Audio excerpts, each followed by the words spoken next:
I don't believe any athletic director's statement of support. That same athletic director, Greeny, Ross Bjork, he was at Texas A&M 2 years ago. He was with Jimbo Fisher until he fired him and gave him a $76 million payoff. So that's just complete balderdash. The bottom line is that he has to make a serious run, as Heather said. First round knockout, I'd fire him on the field before he gets to the midfield. I still think he probably ought to go. This guy has been a very good coach. He's 66-10, but when you lose to your rival every single year, 4 straight, so we're talking about 3 revenge games and the same result happens, especially this year, it's time to start packing. How we looking, Coach? It's looking great. Your turn, brother. Thanks, Coach.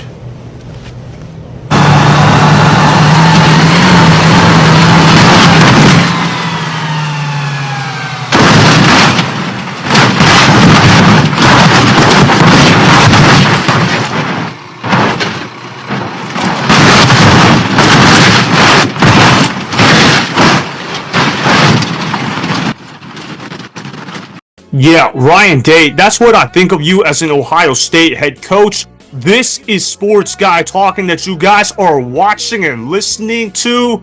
I am Dustin Tran, your host, as I am here today to talk about Ryan Day needing to avoid humiliation for Ohio State in the college football playoff. Ohio State is currently the number 8 seed as they will be going up against Tennessee in the first round of the college football playoff. With Ohio State hosting a playoff game, this is a game they should win on paper. Before I say anything else though, I want to present you guys with a topic question. So here it is. Should Ryan Day get fired if Ohio State loses to Tennessee in the college football playoff? Undoubtedly. Matter of fact, Ohio State needs to fire Ryan Day in the parking lot if they lose to Tennessee at home. You want to talk about Ohio State always failing in big games? Ryan Day is the definition of it. I know Ryan Day fanboys are going to tell me, oh, you're being too hard on Ryan Day. Oh, you need to be a little more compassionate to his feelings. Don't you understand that he has a tough at Ohio State? Bull crap. Ryan Day has one of the easiest coaching jobs in all of college football. All you gotta do is use your rich budget. The school invests in football on a yearly basis and you become a stacked team on paper. All you gotta do is do a little bit here and a little bit there in terms of good coaching, and therefore Ohio State is going to become one of the best teams in the country. Any average coach could be doing exactly what Ryan Day is doing at Ohio State. I know some people are going to cite Ryan Day's win-loss record, but honestly, any coach could be doing exactly what Ryan Day is doing. What does he do well? Does he draw up great plays on offense? No. Is he a defensive mastermind? No. All he does is stack up talent, which of course, if any head coach was given the talent Ohio State had this year, they probably would have gone undefeated. The only weakness Ohio State has this year outside the head coach is the quarterback position. Well, whose fault was that? Ryan Day. Ryan Day was the one who pushed Kyle McCord out of Ohio State simply because he didn't want to guarantee Kyle McCord a starting job at Ohio State if he were to stay there. Instead, he decides to bring in Will Howard, and Will Howard is freaking trash. Don't let the stats fool you. Watch the games and you will realize that Will Howard is basically the Will Levis of college football. What I mean by that is he makes boneheaded decisions on a weekly basis and he plays with low football IQ. If you have a starting quarterback that plays with low football IQ, you're going to make a lot of mistakes and you're going to make throws that you shouldn't make on the football field, which will lead to games that you lose because of things that should not have happened in the first place. Will Howard is one of the dumbest college quarterbacks that I have ever seen play at the collegiate level. That's why Ohio State couldn't even finish the season with an undefeated record, and that is a reflection of coaching because Ryan Day did not put his quarterback in a great position to succeed because he didn't train him up the right way. I also want to talk about what Joe Klatt said about Ryan Day because Ohio State matches up poorly against Tennessee in the college football playoff. Tennessee likes to run the football and they like to stop the run at an elite level. That is going to be problematic for Ohio State schematically. I found his takes rather interesting. Roll the film. If you're going to build a team to go in and give Ohio State problems, you would build a team that looks very similar to Tennessee.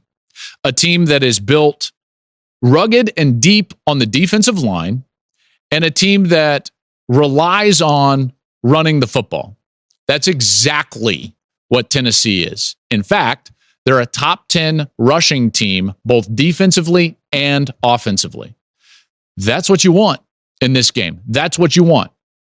And so the pressure now is going to be on Chip Kelly, the play caller for the Buckeyes, and Ryan Day, the head coach, to make sure that they're not playing Tennessee's game. Agreed. Joe Klatt said the absolute truth. There is nothing to disagree with Joe Klatt on. Everything Joe Klatt said was absolutely correct about Tennessee versus Ohio State. If you're Tennessee, the game plan should be very simple. Run the ball, run the ball, run the ball, run the ball, and then run the ball. It's that simple. Just run it down Ohio State's throat. Look at the tape from Michigan versus Ohio State. How did Michigan wear down Ohio State? By running the football. And Tennessee needs to run the football at a high level. I'm making sure Dylan Sampson, their running back, gets at least 30 carries in the Tennessee-Ohio State game. If you can keep Ohio State's offense off the field and make sure that their elite wide receivers do not get into rhythm, they will win this game. I know this game is at Ohio State. I understand Ohio State has a big fan base, but they're not well coached whatsoever. And how do you defeat teams that are not well coached? You just keep running the ball right at them, and eventually Ohio State is going to become tired out on the defensive end of the field. Obviously, Dylan Sampson has been one of the best running backs in the country. I know he's not Ashton Jeanty good, but he's really good running the football. He's the main reason why Tennessee is in the college football playoff. They got to feed the ball to their best players' hands, and they're going to do that at a high level. That's why I believe Tennessee is going to come out of this game victorious. They're going to run the football effectively. They're going to get at least 40 rush attempts in this ball game. 30 of them will go to Dylan Sampson. They got to run the ball,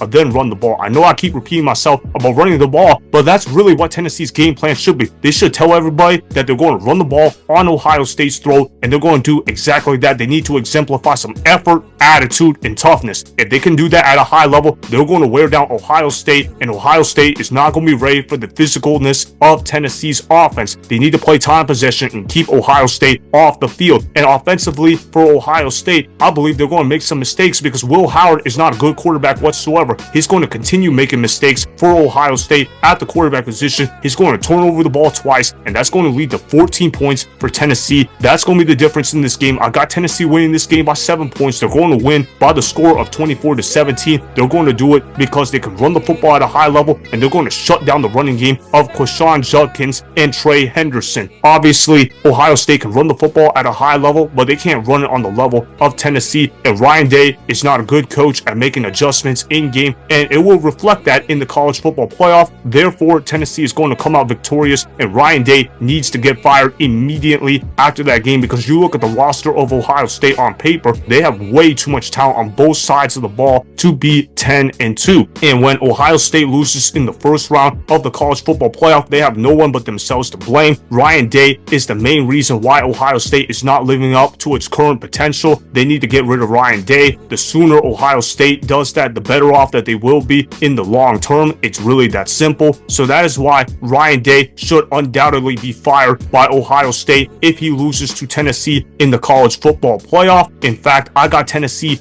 beating Ohio State by the score of 24-17, as Dylan Sampson will run all over Ohio State's defense. Remember, go ahead and subscribe to Sports Guy Talking. Like the video, and please comment down below. If you guys do that, I may shout you guys out in my Instagram story every Monday. That will be for the @DustinStran Instagram account. Make sure to follow me on Instagram @DustinStran, and that's Sports Guy Talking.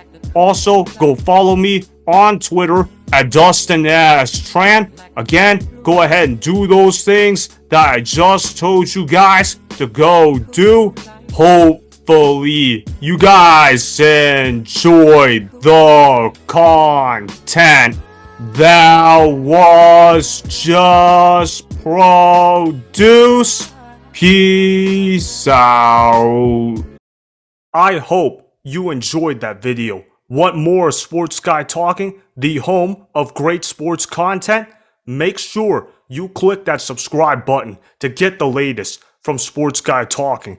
Go ahead and like the video, comment down below, check the description box on the video in order to follow my Instagram and Twitter. Also, be sure to check out more of the best clips from the YouTube channel, Sports Guy Talking.